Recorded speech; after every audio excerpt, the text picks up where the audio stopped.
So how has national security changed since 9/11? Earlier I spoke with J.J. Green from WTOP, a local radio station here in Washington. Here are his thoughts. Well, the world has changed a lot in 4 years, but it's still the same in many respects. A lot of the threats that the U.S. faced in 2004, rather 2008, some of the weapons and some of the technologies are gone, dead, out of the picture. But they've been replaced by new ones. Osama bin Laden's gone.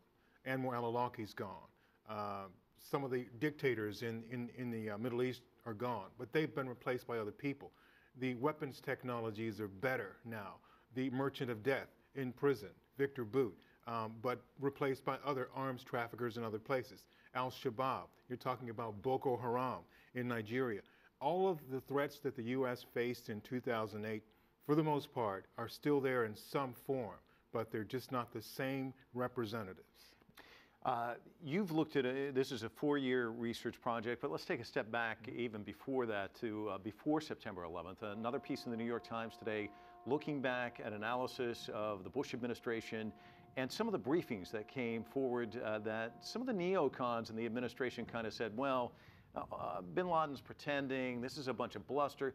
There were warning signs beforehand. Do you think this story is going to get a lot of traction? Is this always going to be one of these things where we look back and could there have been more done before 9/11? Well, absolutely. And the 9/11 Commission pointed it out in their report. They said 9/11 happened in part because of a failure of imagination on the part of U.S. national security figures.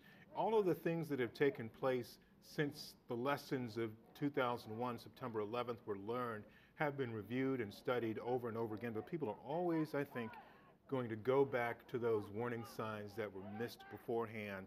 And yet when you look at September 10th, 2001 and September 11th and today and the differences, one thing that really hasn't changed, at least here in Washington, D.C., if there were some kind of attack, getting people out of the city is next to impossible. And that was still the case on September 10th. Could money have been funneled in that direction, and is there any answer there? That's Washington's dirty little secret. There is no way to get out. We've had a couple of episodes within the last couple of years, be it a snowstorm or be it some kind of natural disaster that's essentially bad weather that's caused the government to shut down and people. There is no way to do it. Bottom line, there are too many people and the egress routes are just too small to do it. There really is no way to escape on the roads. J.J. Green, thank you for your insight and analysis. Appreciate it. Welcome.